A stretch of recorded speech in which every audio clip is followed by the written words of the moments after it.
In 1826, a fur trapper named Hugh Glass crawled 200 miles across the Dakota plains with a shattered leg and a back ripped open by a grizzly bear.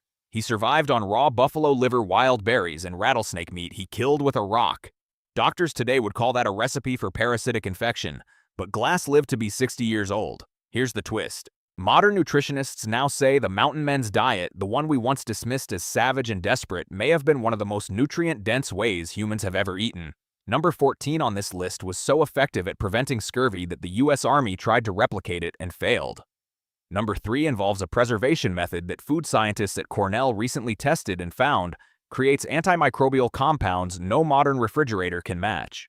These 25 foods kept men alive through Rocky Mountain winters where temperatures dropped to 40 below through months-long trapping expeditions with no resupply and across deserts where water was a rumor. The men who ate them were not savages. They were survival engineers operating in the most hostile environment on the continent. Before we start, hit that subscribe button because what you are about to learn might change how you think about food survival and what it actually takes to stay alive when civilization is 1,000 miles behind you. Let us count down the 25 rugged frontier foods mountain men actually ate to stay alive. Number 25, hardtack. That dense pale cracker baked from flour water and nothing else was the backbone of every trapper's possibles bag. Bakers and St.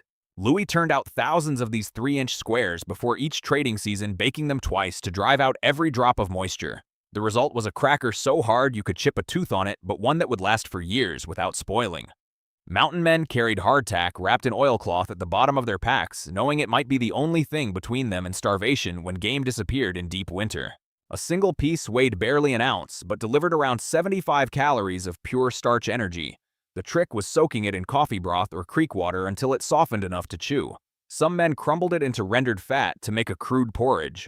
Hardtack was never loved, but it was always there. And in the mountains, reliability meant more than flavor. When everything else ran out, that plain square of twice-baked flour kept men walking. Number 24, pemmican. If there was one food that defined the mountain man's existence, it was pemmican. Native peoples had been making it for centuries before the first trapper crossed the Missouri. Women of the Plains tribes dried buffalo meat in thin strips under the summer sun, then pounded it into shreds with stone tools. They mixed the powdered meat with melted tallow at roughly 1:1, sometimes folding in dried chokecherries or service berries. The result was a dense, greasy cake that packed around 135 calories per ounce and contained complete protein-saturated fat and enough vitamins to prevent deficiency diseases for months. A single buffalo could yield 40 to 50 pounds of pemmican. Packed into rawhide parfleche bags, it kept for years without refrigeration. Trappers bought it at Rendezvous for about $2 a pound in the 1830s, a steep price when beaver pelts fetched $6 each. But the investment was survival itself. A man could carry a month's worth of calories in a saddlebag. No cooking required no fire to attract hostile attention. Just cut a chunk, chew, and keep moving. The fur trade itself could not have existed without pemmican. It was the fuel that powered an industry. Number 23, jerked venison. Every mountain man knew how to jerk meat. Deer, elk, or buffalo were sliced thin against the grain, sometimes rubbed with salt if any could be had, and hung over a low smoky fire built from green willow branches. The smoke kept flies away while the heat dried the meat over 8 to 12 hours. A pound of fresh venison shrank to roughly 4 ounces of jerky, concentrating the protein and fat. Trappers stuffed it into every available pocket. The taste was smoky, salty, and intensely meaty. Not pleasant by modern standards, but deeply satisfying after 10 hours of wading through frozen streams to check beaver traps. Some men added wild sage or juniper berries during the smoking process, creating regional flavors that varied from the Yellowstone country to the Sangre de Cristos. The skill was knowing when to pull the meat off the rack. Too early and it spoiled within days. Too late and it turned to powder in your hands. Number 22, roasted buffalo hump. At the annual rendezvous, when thousands of trappers and traders gathered in the Green River Valley or Pierre's Hole, the centerpiece of every feast was the roasted hump of a buffalo cow. The hump ribs, those tall vertebrae between the shoulders, padded with thick marbled fat, were considered the finest cut of meat on the frontier. Trappers who had spent months eating nothing but lean rabbit and creek water would weep at the sight of a hump roast turning over an open fire. The fat rendered slowly into the meat while the outside charred and crisped. Jim Bridger himself reportedly said he would trade a good horse for a proper hump roast after a long winter. The flavor was rich, beefy, and deeply satisfying in a way that modern grain-fed cattle cannot replicate. A single hump could feed 8 men and provide enough fat to keep their bodies burning calories through cold mountain nights. The bones were cracked afterward for marrow and nothing was left behind. Number 21. Bone marrow. When a mountain man cracked open a buffalo femur with the back of his hatchet and scooped out the warm, buttery marrow inside, he was eating what modern nutritionists now call a superfood. Bone marrow is roughly 80% fat-loaded with vitamins A, D, and K and contains compounds that support immune function. Trappers did not know any of this. They just knew that marrow was the richest, most satisfying thing they could eat, and that craving it was their body's way of saying it needed fuel. In deep winter, when game was scarce and every calorie counted, men boiled cracked bones for hours to extract every trace of fat and gelatin. The resulting broth was thick, greasy, and life-sustaining. Some trappers called marrow prairie butter and spread it on hardtack like you would spread jam on toast. Others drank the warm liquid fat straight from the bone, feeling the calories hit their bloodstream almost immediately. Bone marrow was the emergency fund of the frontier diet. When everything else failed, a pile of cracked bones could keep a man alive. First pattern break. The beaver tail was considered the single greatest delicacy of the Rocky Mountain fur trade. Not the pelt, the tail. That flat, scaly appendage was almost pure fat. Trappers roasted beaver tails directly in the coals of the campfire. The scaly skin blistered and peeled away to reveal a white, gelatinous meat that tasted, according to journals from the era, like the richest pork you have ever eaten.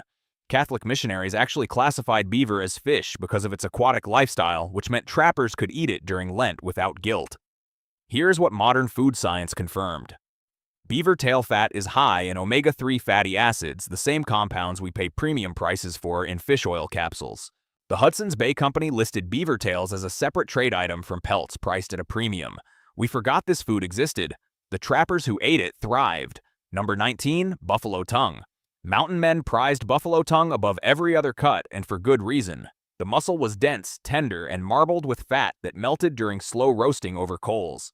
A single tongue weighed between 3 and 5 pounds and could feed 2 hungry men.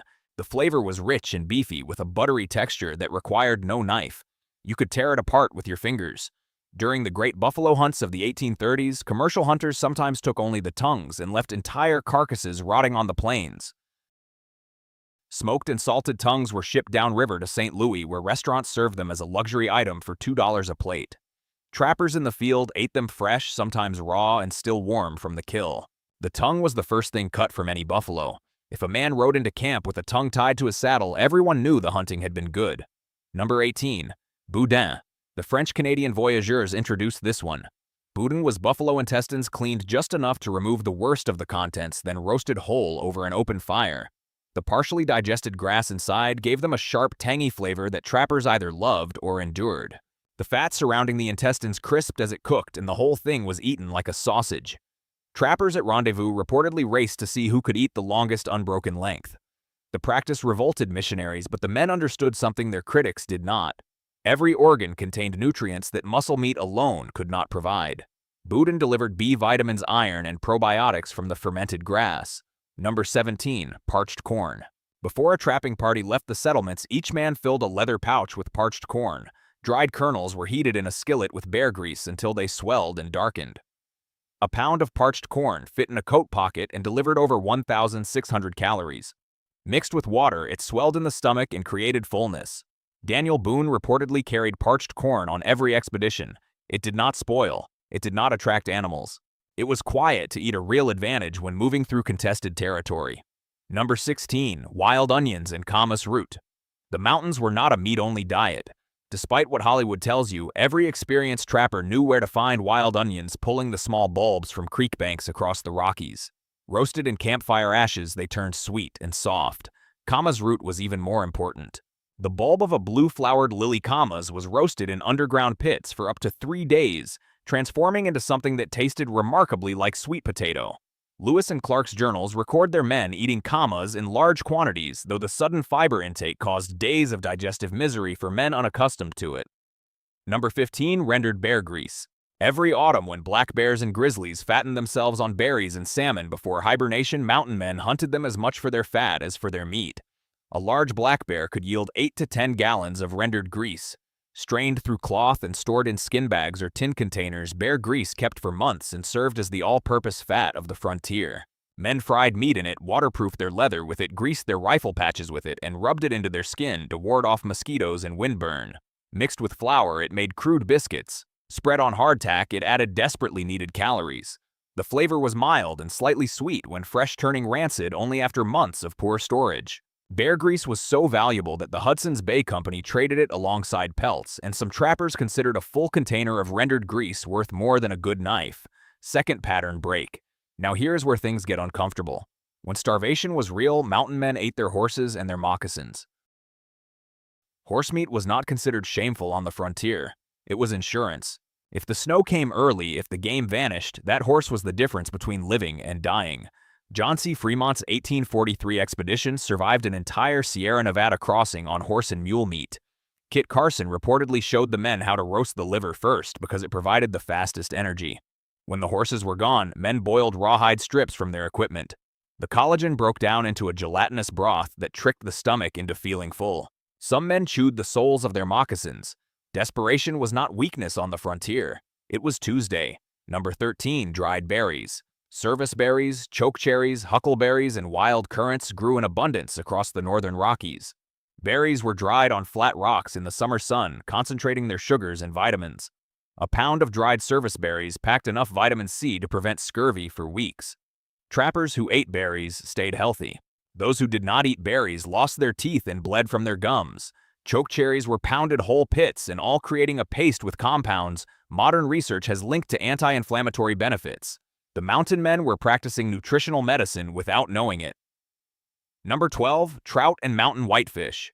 The rivers of the Rockies teemed with cutthroat trout and mountain whitefish in numbers modern anglers can barely imagine. Fresh trout roasted on a green willow stick over coals was one of the genuine pleasures of mountain life. Some men smoked their catch over alderwood, creating preserved fish that lasted weeks. In the Yellowstone country, trappers reported catching trout so plentiful that a single afternoon's fishing could feed a party of 10 for 2 days. Number 11, buffalo liver eaten raw. This was the food that horrified Eastern journalists and fascinated anthropologists. Within minutes of killing a buffalo, mountain men would cut open the belly, pull out the liver, and eat it raw and steaming on the spot. Sometimes they squeezed the gallbladder over it using the bitter bile as a seasoning. The practice was learned directly from Plains Indian hunters who had done it for thousands of years. It sounds brutal, but the nutritional logic was ironclad. Raw liver is one of the most nutrient-dense foods on Earth, packed with iron, vitamin A, B vitamins, and copper. Cooking destroys a significant portion of these nutrients. The bile acted as a digestive aid, helping the body absorb fat-soluble vitamins more efficiently. Men who had been running on lean meat and hardtack for weeks described eating fresh liver as feeling like medicine hitting the blood. Energy returned within minutes. The fog of malnutrition lifted. Modern survival experts confirm that raw organ meats can reverse nutritional deficiencies faster than any other whole food. The mountain men did not need a study. They felt it in their bones. Number 10, acorn mush. In the Sierra Nevada mountain, men learned acorn processing from the Miwok and Yokuts peoples. Acorns were shelled, ground into flour, and leached repeatedly with water to remove bitter tannins. The resulting paste was cooked into thick porridge or baked into dense cakes. Acorn flour is roughly 500 calories per cup, and it provides a rare balance of fat, carbohydrate, and protein that almost no other plant food matches. Trappers headed for the California fur trade quickly adopted acorn mush as a staple. Number 9, sagamite. This thick corn porridge traveled with French-Canadian voyageurs from the Great Lakes to the Rockies. Coarsely ground-dried corn was boiled in water with whatever fat or meat was available. A kettle of sagamite could feed a dozen men for pennies. The American Fur Company budgeted corn as its single largest food expense. Sagamite was gray, lumpy, and tasted mainly of whatever fat had been stirred in, but it was dependable, cheap, and calorie-dense. On the frontier, those three qualities mattered more than anything a chef could offer. Third pattern break. Before canned goods, before refrigeration, the mountain men had one preservation technology that trumped everything: smoke. Not the gentle wisp from a backyard grill, but a thick, acrid cloud from green cottonwood and sage that hung in a closed teepee for days. Meat hanging in this smoke chamber absorbed phenolic compounds that killed bacteria on contact. The creosote coated every fiber, creating a chemical barrier. Researchers at Cornell tested traditional Native American smoking methods and found that properly smoked meat resisted bacterial growth for months at ambient temperature, outperforming many commercial preservatives. The mountain men were applying a technology refined over thousands of years. We replaced it with sodium nitrate. They used a campfire and patience. Pine nut soup. In the Great Basin pinyon, pines produced small, oily nuts that became a critical survival food. Ground into a paste and boiled with water, the nuts turned into a rich, creamy soup. Pine nuts are over 60% fat by weight. A single cup of pine nut soup delivered more calories than a steak. Jedediah Smith's party survived their brutal 1827 crossing of the Great Basin in part because they traded with Paiute bands for pine nuts. Number 6. Dried buffalo meat, rehydrated in marrow broth. This was the everyday meal of the working trapper. Strips of smoked dried buffalo were dropped into a pot of boiling water enriched with cracked bone marrow, wild onions, and whatever herbs grew within reach of camp. After an hour of simmering, the meat softened into something approaching tenderness. The marrow enriched the broth with thick, glossy fat, and the result was a stew that delivered protein, fat, and minerals in one steaming bowl. Men ate it morning and evening, day after day, for months on end. The repetition would drive a modern person to madness. But for a man who had spent 12 hours wading through icy beaver streams, that bowl was everything. The broth alone was medicinal, rich in glycine and proline from dissolved collagen compounds that support joint health and gut lining. Modern bone broth companies charge $12 a cup for what mountain men made every night over a campfire from ingredients that cost them nothing but effort. Number 5. Roasted cactus pads. In the deserts of the Southwest, mountain men who followed the Old Spanish Trail or trapped along the Gila River learned to eat prickly pear cactus from Pueblo and Apache peoples. The broad, flat pads were held over a flame to burn off the spines, then sliced and roasted until tender.